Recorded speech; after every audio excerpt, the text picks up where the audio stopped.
All right, buckle up, because today we're diving into a story that's, well, it's full of drama and loyalty Hmm. and even a bit of ancient legal intrigue. Oh, yeah. We're tackling the Book of Ruth. It's a story that just grabs you.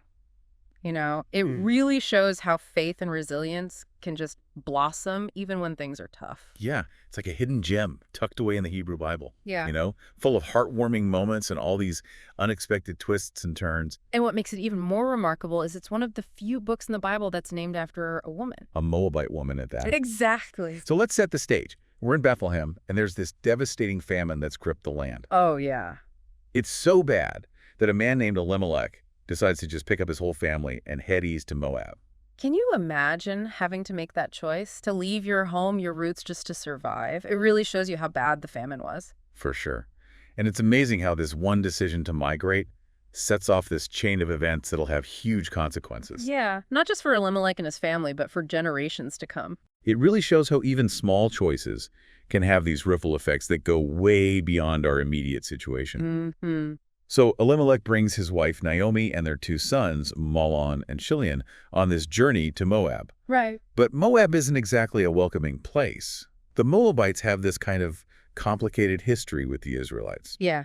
They're descended from Lot, who is Abraham's nephew, so there's a family connection there. Okay. But there's also a long history of tension between them, stemming from their different religious practices and all the territorial disputes they'd had. So you can imagine the challenges Naomi's family must face trying to fit into this new society. Yeah. They're outsiders dealing with cultural differences and constantly unsure of themselves as foreigners in a strange land. And then tragedy strikes not long after they arrive.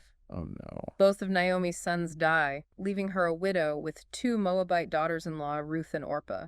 That's just heartbreaking. You can almost feel the weight of Naomi's grief and despair.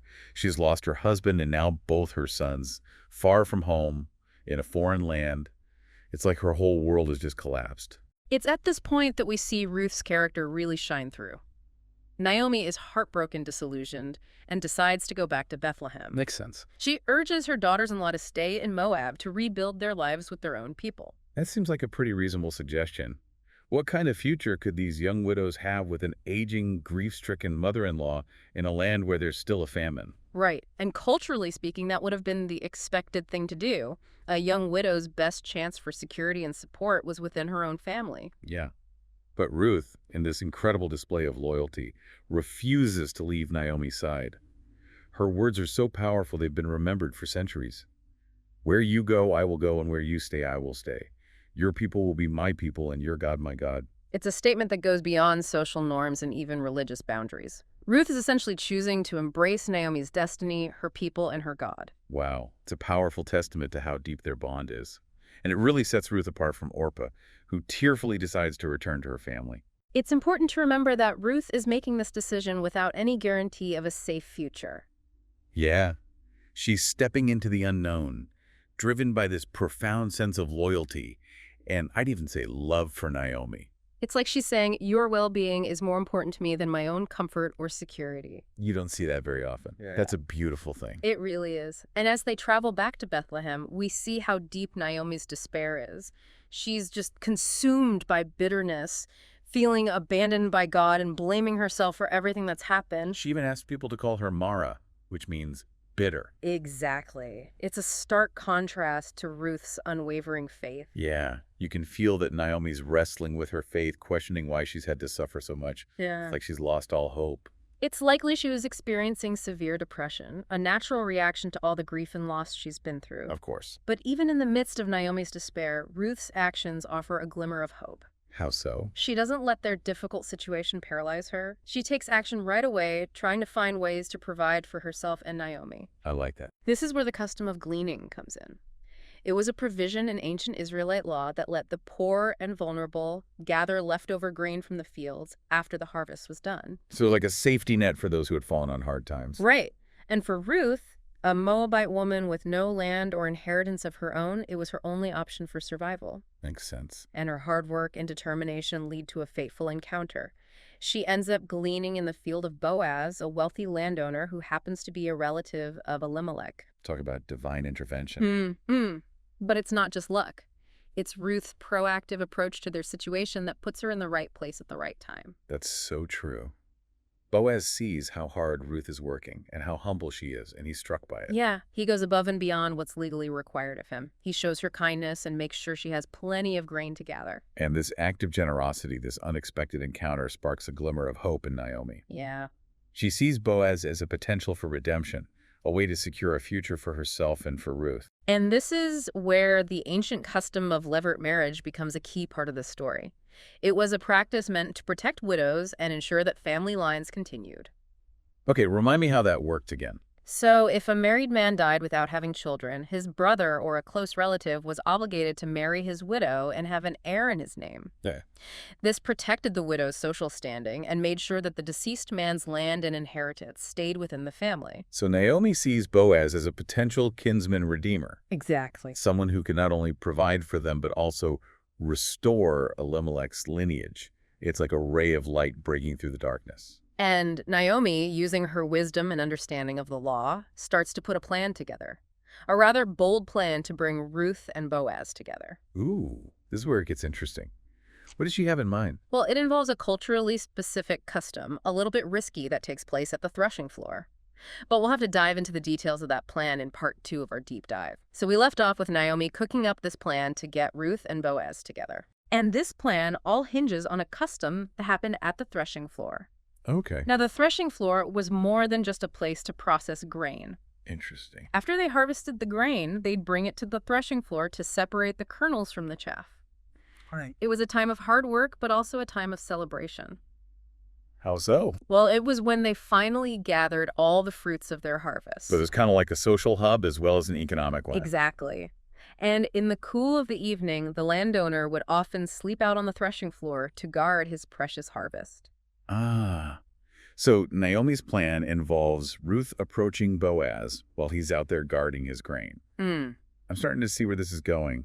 But wasn't that a pretty risky move? Oh, absolutely.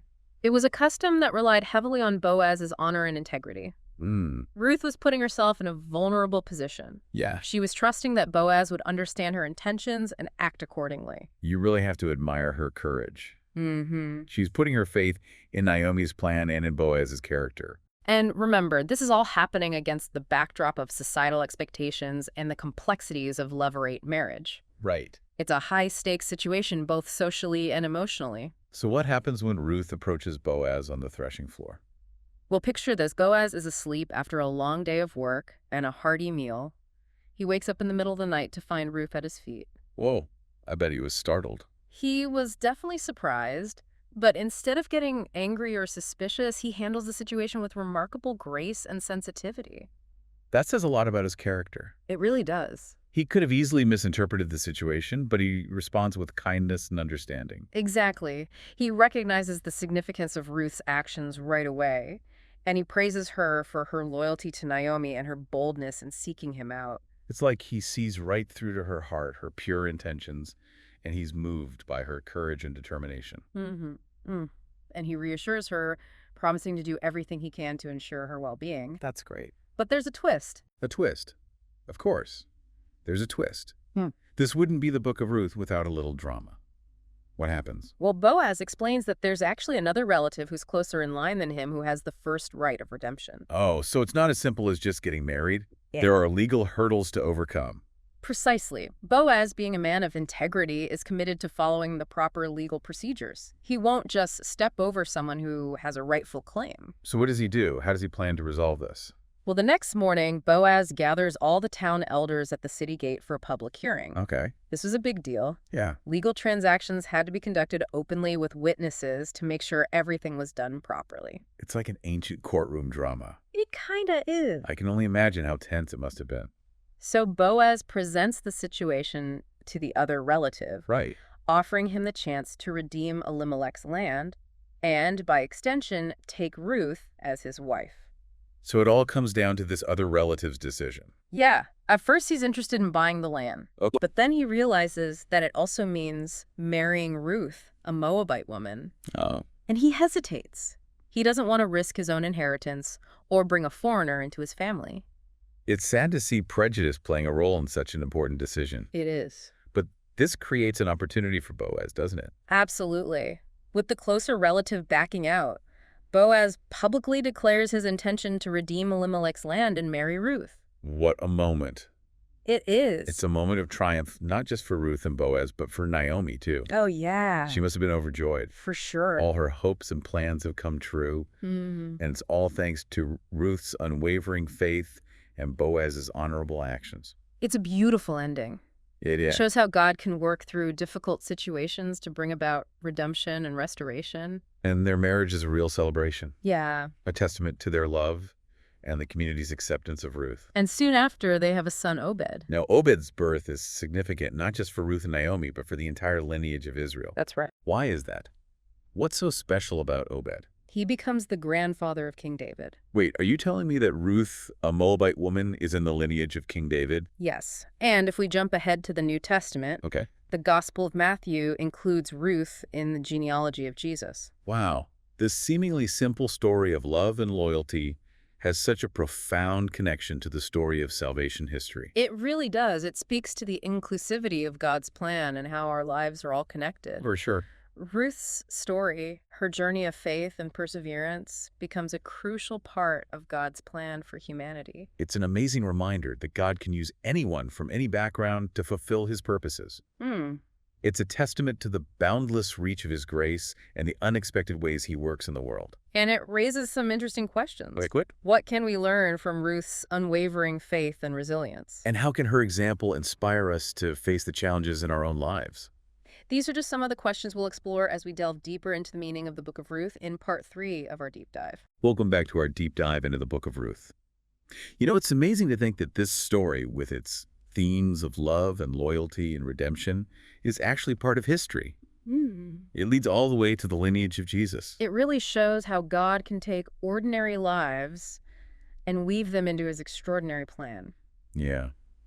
As we wrap up our exploration today, I think it's important to think about some of the powerful messages in this narrative. I agree. We've seen Ruth's unwavering faith, Naomi's journey from despair to hope, and Boaz's incredible character.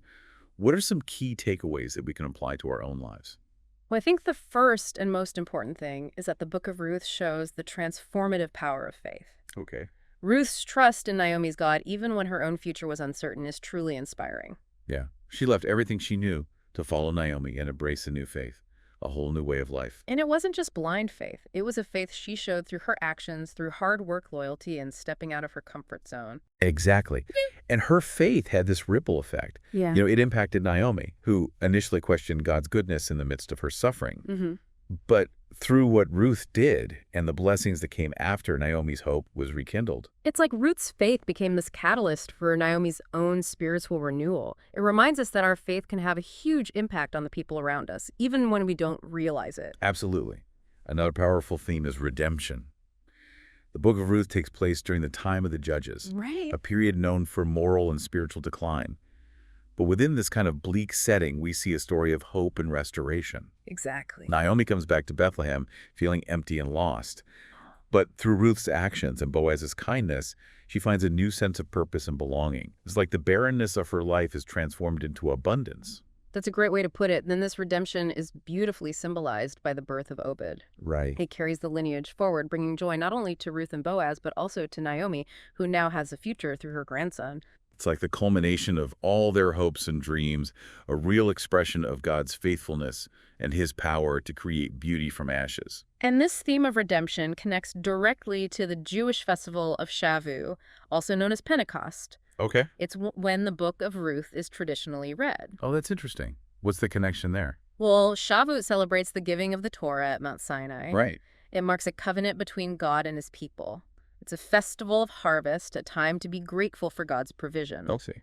And in the book of Ruth, we see that same theme of provision and covenant. Okay.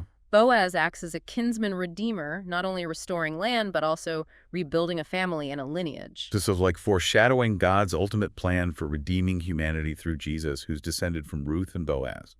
This seemingly simple story is woven into the grand narrative of salvation history. That's right.